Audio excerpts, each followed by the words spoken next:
In this video, we'll be taking a look at 4 college basketball games happening on February 4th, 2026, and providing you with free team picks and total picks for each one of those games, so 8 picks in total. Welcome back to Cash Out Sports. Let's dive right into it. Oh, and don't forget to subscribe and to click the bell icon to get notified as soon as these videos get released so that you have more time to plan out your bets as we provide these videos on a daily basis. I can guarantee that you'll have all the important information that you'll need on these 4 college basketball games after fully watching this video. One more thing before we start, if you would like to gain access to our best exclusive sports picks to take your journey to the next level, then check out our Patreon in the link down below, where we offer our best single picks, parlay picks, and much more. Now let's get started. Michigan State versus Minnesota. Big Ten winter in Minneapolis sets a pretty specific mood, and this matchup fits it perfectly. One team rolls in at 19-3, 9-2 in league play, stinging from a rivalry loss but still carrying top-tier credentials, while the other is 10-12, 3-8, and trying to stop a 7-game slide with chewing gum and duct tape holding the rotation together. It feels less like a random February game and more like a stress test for how serious one contender really is and how long the other can keep fighting with a short bench. The visitor brings a very clear personality to the table, and it starts with the ball in Jeremy Fears Jr.'s hands. He just dropped 31 on Michigan in a losing effort and 29 at Rutgers in an overtime win, which is the kind of 1-2 punch that turns a talented point guard into the emotional center of an offense. The fun part is that this is not a one-man band. Jackson Kohler, Carson Cooper, and Cohen Carr are all living in double figures, with Kohler flirting with a double-double most nights and Cooper quietly doing the dirty work on the glass. On paper, you get balance. In practice, you get an attack where any of 4 guys can carry a quarter, which is exactly the kind of profile that tends to travel well. Defensively, this is where the favorite really separates from most of the league. They are allowing just over 64 points per game while scoring a little above 79. And that differential is not an accident. It shows up when they hammer teams like Maryland by 40+, it shows up when they body blow their way through the Fort Myers event, and it even shows up in the loss to Michigan, where the issue was more about missed threes than getting lit up every trip. This group is comfortable in half-court games where every cut matters, and they are just as happy to turn defense into runouts when a tired opponent starts floating passes. The coaching voice matters too. Tom Izzo has seen every version of a February road game in his 30-plus years on the sideline, and this spot, coming off a rivalry loss with the league race still right there, is exactly the kind of night where his teams usually lean into their habits. You can almost picture the film session, every missed box out against Michigan circled, every lazy closeout rewound, followed by a pretty simple message about what happens if those same mistakes show up against a wounded opponent on the road. On the other side, Minnesota is a fascinating mix of promise and reality. The record says 10-12 and 3-8, and the 7-game losing streak looks ugly at first glance, but zoom in and it is a whole lot of 1 or 2 possession heartbreaks. Cade Tyson, Langston Reynolds, Jalen Crocker-Johnson, Bobby Durkin, and Isaac Asuma form a starting 5 that fits together nicely in theory, with enough shooting and creativity to scare people for stretches. Under new head coach Niko Medved, the Gophers want to space the floor, cut hard off the ball, and use pace in spurts rather than living in a track meet. When it is humming, it looks great. The problem is there just are not many bodies left to keep that style going for 40 minutes. Chancey Willis Jr., Robert Vaihola, and B.J. Omot all have season-ending injuries or effectively season-long absences, while Chance Stevens has yet to play because of ongoing health issues. That is not just 4 names, that is ball handling, rim protection, switchable length, and bench scoring all ripped out of the rotation. Recent reports have Minnesota down to 7 healthy scholarship players, which turns every foul and every awkward landing into a mini crisis. You can see it late in games, when legs get heavy, closeouts get a step slower, and those early game jumpers start coming up short. The matchup inside is where the pressure really builds. Carson Cooper and Jackson Kohler are not just bigger, they are used to banging against top-tier bigs every week, and now they are looking at a front line that has already lost its starting center for the year. Minnesota will scrap, they always do at home, but asking a thin rotation to box out for 20 or more seconds on repeated possessions against that level of size and activity is a tall order. Rebounding is one of those stats that can feel boring until your team is constantly taking the ball out of the net after second chance putbacks. Williams Arena, the barn, still gives Minnesota something real. Crowds here are loud, creative, and very aware of Big Ten politics, and they will throw everything they have at a top 10 visitor trying to reassert itself. Early energy should keep the underdog in it. The trick is whether that emotion can survive a grind where one squad can rotate fresh legs and the other is staring at the bench and mostly seeing warm-ups. From a betting mindset, it is tempting to overreact to Michigan State's rivalry loss and Minnesota's series of close calls. One side feels a little undervalued because of a single bad shooting night. The other may be a touch over-romanticized because people like the narrative of a short-handed group punching above its weight. When you strip away the storylines and focus on depth, health, and two-way consistency, the path to a multi-possession result runs through the team that has more ways to win each individual possession. As our first pick for this matchup, the Michigan State Spartans to cover the spread as favorites is our full game side pick. The favorite scores nearly 79 points a night but is perfectly happy playing out of the half court, while the underdog sits around 72 and has been trending toward slower, more methodical possessions as the rotation shrinks. It is almost like both teams have quietly agreed that the best way to survive February is to squeeze value out of each trip rather than racing up and down. The defense of the visiting side is the quiet star of this handicap. Holding opponents to the mid-60s while facing a legitimate schedule is not flashy, but it is the kind of steady diet that drags totals down. They guard the three well enough, they contest at the rim without constant fouling, and they are comfortable switching between man and ball screen coverages depending on who is hot. When that group locks in, games start to feel like rock fights where every basket is a little exhausting. Minnesota's situation naturally pulls scores downward too. With Willis, Vaihola, and Omid all unavailable, plus Stevens out of the picture, Medved simply does not have the luxury of turning this into a 90-possession game. You can see it in the way they manage the clock, using more of each possession, running a few extra actions to free Tyson or Reynolds, and generally trying to keep things under control rather than trading haymakers. Short roster, long game, it just nudges everything toward a grind. Trends back up that feeling. Michigan State has seen the total stay under in 7 of its last 9, and Minnesota has been leaned toward lower scoring outcomes at home, with a run of unders in that building.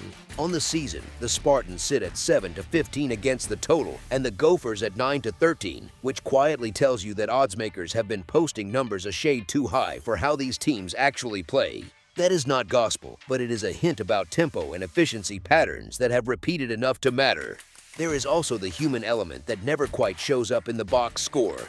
Minnesota is playing its heart out, but tired legs usually cost you more on offense than on defense, especially when shots come late in the clock and you are lifting for jumpers over a long defender. On the other side, the favorite just played an emotional rivalry game, and it would not be surprising if the early approach here is more about calming the pace, getting clean looks inside, and re-establishing defensive identity than about pushing tempo for style points. Put all of that in Williams Arena, with a crowd living and dying on every whistle, and you get a game more likely to be about stops, physicality, and half-court execution than about trading transition threes. Late-game flow lines up with that story. If the favorite is ahead, there is a good chance you see longer, clock-milking possessions to protect legs for the stretch run of the season. If the underdog is chasing, they might struggle to foul aggressively because every whistle risks putting yet another key body on the bench. The shape of those final 5 minutes usually tells you a lot about where the total is headed, and here the shape points to long possessions, fewer clean looks, and more of a slow bleed than a wild finish. As our second pick for this matchup, under the projected total is our full game total pick. Seton Hall versus Villanova. Finner and Pavilion should feel like its usual Big East pressure cooker tonight, with Villanova hosting Seton Hall in a matchup that affects bracket resumes as much as bragging rights. Villanova roll in at 16-5 overall and 7-3 in league play. Seton Hall sit at 16-6 and 6-5, and yet the efficiency sheets and the betting market tilt toward the Wildcats, treating them as the clear home favorite rather than some coin flip. The contrast in styles makes it fun. Villanova lean into a slow, deliberate half-court pace with strong efficiency on both offense and defense, while Seton Hall under Shaheen Holloway still bring that defense-first identity with an attack that sits closer to average but can spike when they start turning you over. We have already seen these personalities crash into each other once, back on December 23rd in Newark when Villanova walked into the Prudential Center and came out with a 64-56 win that featured a 16-0 second half run and held the Pirates to barely above 32% shooting after the break. If you watch a lot of Big East rematches, you know that kind of first meeting can sit in the back of both teams' minds. Villanova get the quiet confidence that their half-court defense understands this Pirate roster, and Seton Hall carry the memory of all those empty trips when the game tightened. Seton Hall have still shown plenty of guts since then, with those comeback home wins over Xavier and Marquette fueled by big second-half pushes, but those surges came with a friendly crowd behind them and not in someone else's building. Villanova, meanwhile, have been very comfortable in their own gym, sitting at 10-2 at home and most recently handling Providence 87-73 in a game where the Wildcats never really looked rattled. Graduate guard Devin Askew, who lost 2 months to a preseason knee issue, has turned into the late-season flamethrower Villanova needed, fully healthy now and fresh off that Providence performance where he poured in 20 points and drilled 5 threes. Seton Hall do not have that same good news on the health front. Guard Jocelyn Felton remains out for the season with a torn ACL and transfer forward. Patrick Suemnick has yet to log a minute because of a lingering shoulder problem, both officially on the roster but stuck on the sideline according to the team and league reports. So you line it all up, the healthier lead guard, the more polished half-court offense, a defense that has already solved this particular scheme once and a home court that has been worth real points in the standings, and the scales start to lean in one clear direction when you picture how this one is most likely to play out. As our first pick for this matchup, the Villanova Wildcats to cover the spread as favorites is our full game side pick. Villanova are averaging just under 78 points scored and about 69 allowed. Seton Hall sit around 72 scored and roughly 64 given up, so their combined profile gravitates towards something near 150 points before the matchup quirks even enter the conversation. Both teams prefer to walk the ball up rather than run, with Villanova among the slowest groups in the country and Seton Hall still playing at a below-average tempo, and that is a big reason the first meeting landed at 64-56 and felt like a grind.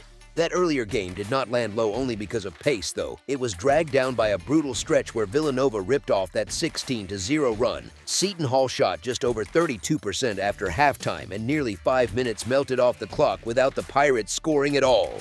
Those kinds of perfect storms, cold shooting plus long droughts plus a defense humming in sync, tend to be the exception rather than the rule. And since that trip to Newark, Holloway's crew have been more assertive on offense, hanging 86 on Xavier and 69 on Marquette in back-to-back statement wins at home.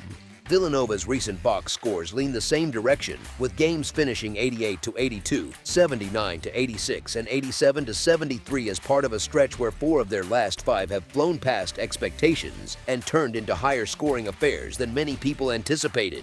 Seton Hall's attack leans hard on free throws and offensive rebounds. They are beating opponents by roughly 4 boards a night and have already converted more than 340 free throws. And that combination of second chances and trips to the line is tailor-made for pushing totals upward because the clock keeps stopping while points keep being added. On the Villanova side, this roster is absolutely willing to let it fly from beyond the arc, with one game already in the books where the Wildcats buried 22 threes and several others where they settled into that mid-teens range from deep, and Devin Askew plus the rest of the backcourt have been trending hotter, not colder, over the last few weeks. For the projected total to stay under, you are essentially betting on a rerun of that December script, both offenses stuck in the low 60s, Seton Hall enduring more long scoreless stretches, and a whistle that never really invites either team to live at the stripe. If things look anything like what we have seen recently instead, with Villanova's efficiency showing up again, Seton Hall attacking with more confidence, a steady parade of free throws, and a healthy volume of three-point attempts on both sides, then the game fits much more naturally in that high 60s to low 70s window for each team rather than in a 59-57 style rock fight. Any guess at how the full 40 minutes will actually unfold still carries that little shrug of uncertainty, but here that guess leans on current season numbers, recent form, and confirmed personnel rather than nostalgia for older versions of these programs, and that mix pulls the mind toward a busier scoreboard rather than a lid on the rim. As our second pick for this matchup, over the projected total is our full game total pick. UCF versus Houston. Fertitta Center at tip-off feels less like a gym and more like a pressure cooker for visiting teams. Houston walks in with that calm, confident look of a group sitting comfortably inside the national top 10, carrying a record of 19-2-0, and the place reacts like somebody just flipped on a jet engine. The banners on the wall are loud enough, but the numbers behind this home court edge are even louder, with a 16-game home streak and a ridiculous tally of 120-7 at home since 2018 quietly telling you that most opponents here do not just lose, they get worn down. Houston leans into a style that is almost stubborn in how physical and deliberate it is, living in those grinded-out half-court possessions where every cut gets bumped and every catch feels contested. The tempo sits near the bottom of the national charts, living in the low 60s in terms of possessions, so you do not really play fast. Against them, you more or less ask permission and usually get told no. That kind of pace is not just about using clock, it is about shrinking the game, letting their defense squeeze the air out of each trip and forcing teams to make decisions late in the shot clock against pressure that never lets up. UCF shows up as one of the great stories of the season, sitting at 17-4-0, fresh off those statement wins over ranked teams, including that court-storming kind of night against Texas Tech that fans remember for years. Their identity feels a lot more free-flowing, an offense that pushes in transition, shoots with confidence, and has put up more than 80 points per game, which is not exactly shy. The Knights are knocking down threes at a top-tier clip in the league, and on most nights that spacing turns into driving lanes, kick-out looks, and a rhythm that makes their offense look almost playful. The catch here is that playful starts to look different when every catch is denied, when drives meet a chest instead of open space, and when those same threes come after 30 seconds of being chased around screens instead of 10 seconds of early offense. Recent results give a pretty clear picture of what happens when a team tries to keep pace and fails to wrestle control of the style. West Virginia walked in and left on the wrong side of a 77-48 beating. Arizona State felt the full blast of a 103-73 scoreline. Cincinnati just took a 76-54 loss in this same building, and none of those games felt like fluky one-possession escapes. Those margins line up with the season-long picture where Houston is winning by around 17 points per night, which is outrageous once you remember they are doing it while playing slow. It is not simply about one blazing scorer going nuclear, it is the way the defense creates bad shots, the way the glass gets controlled, and how the offense is patient but still efficient enough to keep stretching the gap. There is one extra wrinkle hanging over this one with the health sheet.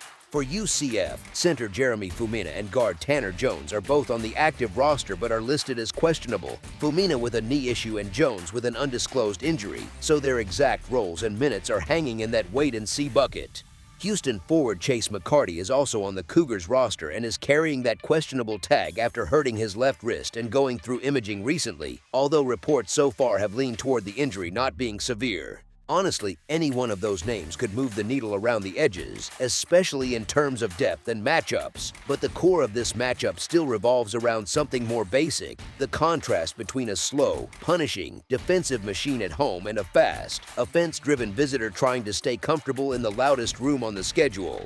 As our first pick for this matchup, the Houston Cougars to cover the spread as favorites is our full game side pick. Houston is putting up close to 79 points a night while allowing just about 62, which puts them right near the very top of the country in terms of points allowed per game. UCF, on the other hand, is living in that mid-80s range on offense and giving up around 77, which looks like the stat sheet of a team that is happy to trade buckets and live with a little chaos. Put them side by side and it feels like somebody mashed together two different basketball video game sliders, one cranked toward defense and control, the other tilted toward pace and scoring. Here is the thing, when a fast, high-scoring team runs into a slow, suffocating one, the result is almost never some perfect middle ground where both get exactly what they want. Most of the time, the tempo winner decides the tone of the night. Houston's games tend to sit in a combined range that is lower than what this matchup is being priced like, and that is not a coincidence. The way they guard, the way they walk the ball up when they feel like it, and the way they are comfortable winning games in the 60s all pull the total downward, even when the offense is efficient. Those blowout wins over West Virginia and Cincinnati, for example, finished with solid scoring from Houston but still landed in that lower combined neighborhood because the defense just kept squeezing. UCF brings serious firepower, and you can definitely imagine stretches where their shooters get loose and you look up and think, okay, here we go, this might fly over. Their style naturally wants quicker shots, more possessions, and streaks where the scoreboard feels like it is moving every trip. But this is also the same UCF team that has seen a bunch of recent games land on the lower side of the number, especially away from home, where the comfort level drops and the shot quality can slide just a bit. Road unders piling up are usually not random. They tend to show how a team's offense changes when the noise is against them and the whistle feels a little tighter. Another small but important detail is how a big favorite that controls the game often drags the last few minutes into a slow jog instead of a sprint. If the margin stretches late, the leading side can live with long possessions, use the clock, mix in more bench minutes, and avoid the kind of late-game foul fest that blows totals wide open. That kind of script, a game that is competitive for a while then drifts into a comfortable cushion, fits cleanly with how Houston has handled business in this building. And when you stack that on top of their top-tier defense, their very slow tempo, UCF's tendency for lower-scoring road results, and the way both teams have leaned toward more unders than overs recently, the path to a number that lands under what is posted feels very realistic. As our second pick for this matchup, under the projected total is our full game total pick. Texas A&M versus Alabama. Coleman Coliseum on a midweek night has that particular SEC buzz. Bright lights, band blaring, and a ranked home power expecting to flex in front of its own crowd. On one side sits Alabama, the big brand with a building that usually feels like a pressure cooker for visitors, and on the other is a Texas A&M team that has quietly climbed to the top of the conference standings and acts like it fully belongs there. The records spell it out in plain numbers, with Texas A&M at 17-4 overall and 7-1 in league play, and Alabama at 14-7 while trying to steady its footing in conference. But the raw win-loss line does not really capture how different their identities are on the floor. Alabama leans into a style that basically says it can outscore anyone, pushing pace, hunting early threes, and turning games into long sprints, which looks brilliant when shots drop but also leaves a defense that has already shown it can spring leaks when an opponent refuses to go away. That showed up clearly when the Tide went to Florida and surrendered triple digits in a lopsided loss, still piling up their own points but never really finding the kind of resistance that makes life uncomfortable for the other side. Texas A&M feels different, more stubborn, more workmanlike, a new-look group that keeps coming in waves, shares the ball, and looks completely comfortable taking a punch early and throwing a heavier one back late, which is exactly how you string together 10 wins in 11 games and stay perched at the top of the SEC ladder. This is a roster that was almost totally rebuilt, with a pile of newcomers who somehow already move like a group that has logged years together, reading each other in transition, trusting the extra pass, and attacking the glass so hard that opponents rarely get a clean second shot. Depth and balance matter against a defense that has shown cracks, because Alabama does not get the luxury of scheming away one star and exhaling. Texas A&M can get scoring from different hands on different nights, and that turns every single defensive possession into a small test for the home team. Honestly, that mental side is huge when you are laying points in your own building, because once a game stays within a possession or two deep into the second half, all the weight shifts from the loose underdog to the favorite everyone expected to roll. Texas A&M leans hard into that underdog vibe, living out that "do not rank us" mentality that started as a fan slogan and now shows up in how relaxed they look in loud arenas and how little they seem to care about where the polls slide them each week. Alabama, for its part, is walking into this one knowing that bracket projections and national chatter are watching closely, with the head coach already talking about the season creeping toward a tipping point, and that kind of storyline can make each missed rotation or bad defensive trip feel heavier than it should.